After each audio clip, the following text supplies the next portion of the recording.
मैंने व्हीकल की लाइट्स बंद कर दी, की निकाली और ब्लैक ब्लेड लेकर नीचे उतर गया। नाइट डीमन से निपटने के मेरे पास कई तरीके थे। सबसे आसान तरीका फॉरेस्ट वुल्फ स्नाइपर राइफल से दूर से हेडशॉट करना था, लेकिन मैं अपनी असली कॉम्बैट स्ट्रेंथ टेस्ट करना चाहता था। सबसे महत्वपूर्ण बात यह थी कि क्लोज कॉम्बैट किल का रिवॉर्ड लॉन्ग रेंज किल से कहीं बेहतर मिलता था। यह बात पिछले जीवन में कई टेस्ट के बाद साबित हुई थी। जब हमारे बीच लगभग 20 मीटर का फासला बचा था, तब ब्लड ज़ॉम्बीज ने मेरी गंध महसूस कर ली। वे अपनी ह्यूमन फीस छोड़कर गरजते हुए मेरी तरफ दौड़ पड़े। मैंने शांत भाव से ब्लेड घुमाई। एक स्लैश में कई ब्लड ज़ॉम्बीज कट गए। अगला अटैक हुआ और 5 और ब्लड ज़ॉम्बीज मारे गए। 20 से ज्यादा ब्लड ज़ॉम्बीज मेरे कपड़ों को छू भी नहीं पाए और सभी खत्म हो गए। नाइट डीमन ने धीरे धीरे अपना विशाल शरीर घुमाकर मेरी तरफ देखा। ब्लड ज़ॉम्बीज के मुकाबले उसमें कुछ इंटेलिजेंस भी थी। उसकी इंस्टिंक्ट उसे बता रही थी कि सामने खड़ा इंसान बेहद खतरनाक है। मैंने ब्लेड से खून झटक दिया और आगे बढ़ा। उसी समय नाइट डीमन भी हरकत में आया। वह 7-8 मीटर ऊंची छलांग लगाकर मेरी तरफ झपटा। उसके 2 फुट लंबे शार्प क्लॉज हवा चीरते हुए मेरी तरफ आए। मैंने तेजी से स्लाइड किया और उसके शरीर के नीचे घुस गया। फिर ब्लैक ब्लेड को पूरी ताकत से ऊपर की तरफ घोंप दिया। बिना किसी सस्पेंस के ब्लेड उसके शरीर को आर पार चीरती हुई निकल गई। नाइट डीमन जमीन पर गिर पड़ा, लेकिन वह अभी मरा नहीं था। वह दर्द से तड़पते हुए जमीन पर बुरी तरह छटपटाने लगा। मैं तुरंत आगे बढ़ा और नाइट डीमन को फाइनल ब्लो देकर पूरी तरह खत्म कर दिया। जल्द ही इस छोटी बैटल का लूट सामने आ गया। White cards 9, green cards 4, blue cards 2 और सिल्वर कार्ड्स 3। सच कहूं तो लूट काफी पुअर था। मैं बिल्कुल सेटिस्फाइड नहीं था, लेकिन अभी सिर्फ शाम के 7 बजे थे और पूरी रात अभी बाकी थी। इसके बाद मैं व्हीकल चलाकर आगे बढ़ता रहा। तभी अचानक मैंने जोर से ब्रेक लगा दी। लिन वार्नर समझ गई कि जरूर कुछ हुआ है। वह जल्दी से आगे आई। विंडो से बाहर देखते ही उसने ऐसा सीन देखा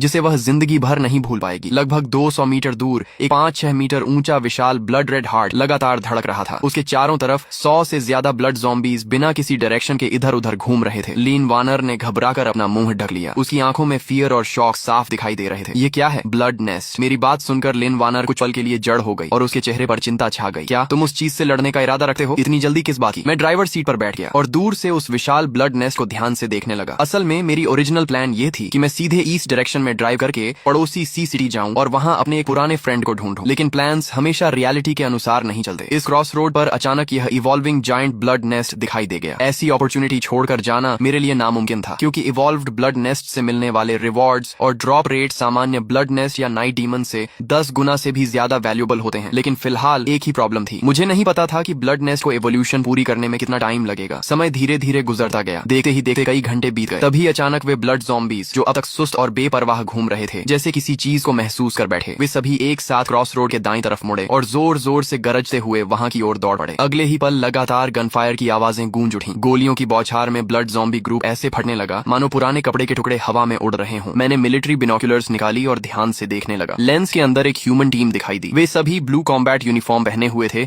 और उनके हाथों में गन्स थी। तभी लिन वार्नर ने धीरे से पूछा, क्या ब्लड नेस्ट अब उनसे छिन जाएगा? मैंने बिनोक्यूलर्स नीचे रखी और सिर हिलाया। इतना आसान नहीं है। इंसानों की मौजूदा स्ट्रेंथ के हिसाब से हाई लेवल ब्लड नेस्ट को डैमेज पहुंचाना बहुत मुश्किल है, खासकर यह वाला जो साफ दिखाई दे रहा है कि जल्द ही ब्लैक हार्ट में इवॉल्व होने वाला है। अगर उन्होंने बिना सोचे समझे अटैक किया तो उनकी मौत बेहद बुरी होगी। इस समय क्रॉस रोड पर टीम का लीडर वांग फंग था। उसे जरा भी अंदाजा नहीं था कि उसकी डेथ करीब आ चुकी है। वह आराम से राइफल कंधे पर रखे ब्लड नेस्ट के सामने पहुंचा और हंसते हुए बोला, वाह, इतना बड़ा ब्लड नेस्ट मैंने पहले कभी नहीं देखा। अगर इसे मार दिया तो ढेर सारे अच्छे कार्ड्स मिलेंगे। फीमेल टीम मेंबर ली यान ने तुरंत याद दिलाया, ब्रदर वांग, हमारे पास एमो कार्ड्स ज्यादा नहीं बचे हैं। क्या सच में हम उन्हें इस ब्लड नेस्ट पर वेस्ट करेंगे? बुलेट्स को बचाकर इस्तेमाल करना चाहिए। वांग फंग मुस्कुराया और बोला, बुलेट्स नहीं, हम इसका इस्तेमाल करेंगे। इतना कहकर उसने पॉकेट से कई ग्रीन कार्ड्स निकाली। कार्ड्स देखते ही बाकी टीम मेंबर्स की आंखें चमक उठी। इसी समय लिन वार्नर ने अपनी बड़ी आंखें झपकाई और पूछा, क्या ये लोग मोलोटोव कॉकटेल्स से ब्लड नेस्ट को जला सकते हैं? मैंने जवाब दिया, नॉर्मल ब्लड नेस्ट के खिलाफ बड़ी संख्या में मोलोटोव कॉकटेल्स काम कर सकती हैं, लेकिन इस तरह के इवॉल्विंग ब्लड नेस्ट के खिलाफ नहीं। मोलोटोव तो छोड़ो, एक्सप्लोसिव्स और डेटोनेटर्स का इफेक्ट भी काफी कम हो जाएगा। ये लोग सब यहीं खत्म हो जाएंगे। उधर वांग फंग और उसकी टीम ने ब्लड नेस्ट के चारों तरफ सैकड़ों मोलोटोव कॉकटेल्स रख दिए। फिर वे कुछ दूरी पर पीछे हट गए और एक बॉटल पर गन फायर कर दी। जोरदार एक्सप्लोजन हुआ और एक विशाल फायरबॉल बनकर पूरे ब्लड नेस्ट को निगल गया। तभी एक टीम मेंबर ने अचानक कुछ अजीब देखा और चिल्लाया, ब्रदर वांग, देखो, मोलोटोव्स का उस पर कोई खास असर नहीं हो रहा, सिर्फ उसकी आउटर शेल जली है। वांग फंग ने ध्यान से देखा। सचमुच ब्लड नेस्ट की सिर्फ बाहरी लेयर काली हुई थी। इसके अलावा उसे कोई बड़ा डैमेज नहीं पहुंचा था। ये चीज इतनी टफ कैसे हो सकती है? अगले ही पल लियान का चेहरा सफेद पड़ गया। उसने हाथ में पकड़े डिटेक्शन डिवाइस को देखा और चीख उठी, बुरा हो गया, बहुत सारे ब्लड ज़ॉम्बीज आ रहे हैं, हम गिर चुके हैं। उसकी बात खत्म होते ही शांत क्रॉस रोड की चारों दिशाओं से हजारों ब्लड ज़ॉम्बीज निकल आए। वे लड़खड़ाते हुए टीम को चारों तरफ से घेरने लगे। ब्लड नेस्ट की चीख सुनकर आए ये ब्लड ज़ॉम्बीज ऐसे लग रहे थे जैसे किसी राजा को बचाने दौड़ती हुई सेना हो। वे पागलों की तरह टीम पर टूट पड़े। फायर! वांग फंग ने आदेश दिया। पूरी टीम ने बैक टू बैक पोजीशन लेकर फायरिंग शुरू कर दी। बुलेट्स की बारिश से ब्लड ज़ॉम्बीज झुंड के झुंड गिरने लगे। तभी एक दर्दनाक चीख सुनाई दी। एक मेल टीम मेंबर मैगजीन बदल रहा था कि अचानक एक ब्लड ज़ॉम्बी ने उसे पकड़ लिया और सीधे ज़ॉम्बी हॉर्ड के अंदर घसीट ले गया। कुछ ही सेकंड्स में उसे टुकड़ों में नोच डाला गया। बाकी 6 लोगों के चेहरे डर से बदल गए। मेरे पीछे आओ, वंग फंग ने डायरेक्शन चुनी और तुरंत एक सिल्वर कार्ड फाड़ दी। उसके हाथ में सैमुराई सोर्ड आ गई। वह पूरी ताकत से ज़ॉम्बी हॉर्ड पर टूट पड़ा। एक ही स्लैश में 7-8 ब्लड ज़ॉम्बीज कट गए। इस तरह 6 लोगों की टीम वंग फंग को सेंटर बनाकर ज़ॉम्बी हॉर्ड के बीच से खून की राह बनाते हुए आगे बढ़ने लगी। ये सब मैं शुरू से अंत तक देख रहा था और मुझे हंसी भी आ रही थी और हैरानी भी। क्रॉस रोड पर 4 डायरेक्शंस थी। इन्हें कहीं भी भागना था, लेकिन पता नहीं क्यों सीधे मेरी तरफ ही आ गए। लगता है उन्होंने हमें देख लिया है, लिन वानर ने चिंता से कहा। मैं बिल्कुल शांत रहा और बस इतना बोला, सारे कार्ड्स छिपा दो, गेस्ट्स आने वाले हैं। एस्केप के दौरान वंग फेंग और उसकी टीम ने नेचुरली उस मजबूत मोटर होम को देख लिया था। उनकी आंखों में एक्साइटमेंट चमक उठी। जल्दी दरवाजा खोलो, हमारी मदद करो। मैंने लिन वानर को डोर खोलने का इशारा किया। जैसे ही 6 लोग हांफते हुए मोटर होम के अंदर घुसे, मैंने डोर बंद किया और एक्सेलरेटर दबा दिया। मोटर होम बुलडोजर की तरह आगे बढ़ी और सामने मौजूद दर्जनों ब्लड ज़ॉम्बीज को उड़ा दिया। फिर हम दूसरी डायरेक्शन में निकल गए। हा हा हा, वंग फंग जोर जोर से हंसने लगा। वह अपनी जान बचने पर बेहद खुश था। फिर उसने व्हीकल का इंटीरियर देखा और घबराई हुई लिन वानर पर नजर डाली। अचानक वह चौंक गया। तुम लिन वानर हो? लिन वानर ने सिर हिलाया। हाँ, वांग फंग उत्साहित होकर बोला। यकीन नहीं होता कि अपोकलिप्स में भी किसी लाइव सेलिब्रिटी से मुलाकात हो जाएगी। फिर उसने मेरी तरफ देखा और कहा, फ्रेंड, तुम्हारी लक काफी अच्छी है। इतनी शानदार मोटर होम मिली है, कम से कम गोल्ड टीयर की होगी। बहुत बढ़िया, हमारी जान बचाने के लिए थैंक्स। लेकिन अगर एक अच्छा काम कर ही दिया है तो पूरा कर दो। ये मोटर होम भी हमें दे दो, तुम्हारे हाथ में इसका कोई फायदा नहीं। तभी लिन वानर गुस्से से बोली, तुम लोग इतने शेमलेस कैसे हो सकते हो? हमने तुम्हारी जान बचाई और तुम बदले में यही कर रहे हो। वांग फंग हंस पड़ा। ये वर्ल्ड अपोकलिप्स में बदल चुका है। यहाँ कौन ग्रेटिट्यूड और रिवेंज की बातें करता है? इतने इनोसेंट मत बनो। तुमने हमारी हेल्प की है, इसलिए मैं तुम्हें नहीं मारूंगा। बस व्हीकल छोड़कर नीचे उतर जाओ। मैं मुस्कुराया। सब कुछ बिल्कुल मेरी एक्सपेक्टेशन के अनुसार हो रहा था। तुम लोग तो काफी काइंड निकले। वांग फंग ने भौहें सिकोड़कर पूछा, क्या कहा? लेकिन उसके सवाल पूरा होने से पहले ही मिलिट्री डैगर उसकी गर्दन काट चुकी थी। वांग फंग की आंखें फैल गईं। उसका शरीर कंट्रोल खो बैठा और वह सीट से नीचे गिर पड़ा। अगले ही पल मैंने उसके हाथ से पिस्टल छीनी और बेहद प्रैक्टिस किए हुए अंदाज में सेफ्टी हटाकर ट्रिगर दबा दिया। 10 सेकंड से भी कम समय में व्हीकल के अंदर पूरी शांति छा गई। इसके बाद मैंने मोटर होम वापस उसी जगह मोड़ दी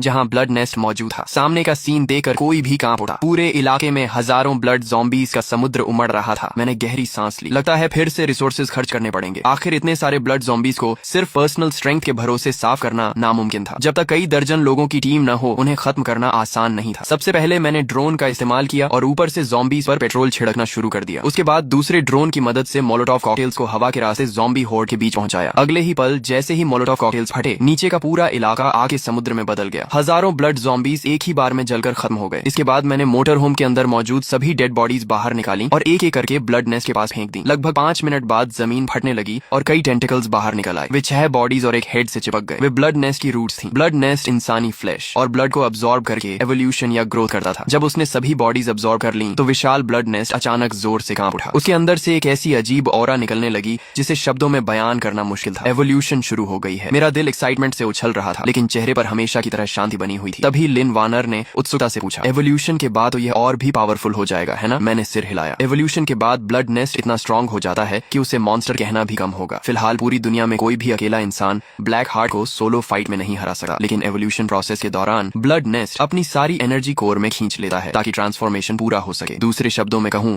तो यही उसका सबसे वीक मोमेंट होता है। इस समय उसकी डिफेंस सामान्य ब्लड नेस्ट से ज्यादा नहीं होती और उसे मारना सबसे आसान होता है। इसके बाद मैं ब्लैक ब्लेड लेकर सीधे ब्लड नेस्ट की तरफ बढ़ गया। ब्लेड ने उसकी आउटर शेल को ऐसे काट दिया जैसे गर्म चाकू मक्खन को काटा है। ब्लड नेस्ट का अंदरूनी हिस्सा पूरी तरह दिखाई देने लगा। ऊपर से नीचे तक सैकड़ों स्ट्रेंज फ्लैश पॉड्स बेतरतीब तरीके से लगे हुए थे। मैं उसके अंदर गहराई तक पहुंचा और जल्द ही मुझे वह हार्ट मिल गया जो हवा में तैर रहा था और धीरे धीरे अपना कलर बदल रहा था। जैसे ही हार्ट पूरी तरह ब्लैक कलर में बदल गया, मैंने बिना एक पल गंवाए ब्लेड चलाई और ब्लैक हार्ट को काटकर अलग कर दिया। फिर मैं तुरंत मुड़ा और तेजी से मोटर होम की तरफ भाग गया। व्हीकल के अंदर लिन वानर की आंखों में क्यूरियोसिटी भरी हुई थी। क्या यही ब्लैक हार्ट है? मैंने सिर हिलाया और ब्लैक हार्ट को डाइनिंग टेबल पर रख दिया। फिर गहरी सांस लेते हुए बोला, यह ब्लैक हार्ट है, अपोकलिप्स के शुरुआती दौर का सबसे प्रेशियस रिसोर्स। जैसे ही मैंने ब्लेड से उसे 2 हिस्सों में बांटा, ब्लैक हार्ट तुरंत राख बनकर बिखर गया। लेकिन जहां वह रखा था वहां कार्ड्स का एक बड़ा स्टैक दिखाई दिया। कुल मिलाकर वहां दर्जन भर से ज्यादा कार्ड्स थी। मैंने उत्साह में अपने हाथ रगड़े और कार्ड्स को एक एक करके देखने लगा। उनमें 2 रेनबो कार्ड्स थी और 6 गोल्डन कार्ड्स। बाकी कार्ड्स भी कम वैल्यूएबल नहीं थी। 6 गोल्डन कार्ड्स में से फूड कार्ड और बायोलॉजिस्ट टैलेंट फिलहाल मेरे किसी काम की नहीं थी, लेकिन बाकी 4 गोल्डन कार्ड्स असली T0 लेवल टैलेंट थी। इसके बाद मैंने पहली रेनबो कार्ड पलटी। उसका डिस्क्रिप्शन पढ़ते ही मेरी प्यूपल्स सिकुड़ गई। Talent spirit control art. ये टैलेंट अपने ओनर को स्पिरिचुअल एनर्जी कंट्रोल करने की एबिलिटी देती है। रिक्वायरमेंट 8 मेरिडियंस अनलॉक होना जरूरी। ये रेनबो कार्ड्स में भी गॉड ईयर टैलेंट थी, लेकिन कंडीशन बहुत स्ट्रिक्ट थी, इसलिए अभी इसे सीखना संभव नहीं था। मैंने स्पिरिट कंट्रोल आर्ट को संभाल कर रख दिया और दूसरी रेनबो कार्ड उठाई। जैसे ही मैंने उसका डिस्क्रिप्शन पढ़ा, मैं खुद को हंसने से रोक नहीं पाया। Equipment electronic protection brace. Bracelet. जब तक इसमें पावर है तब तक यूजर आसानी से नहीं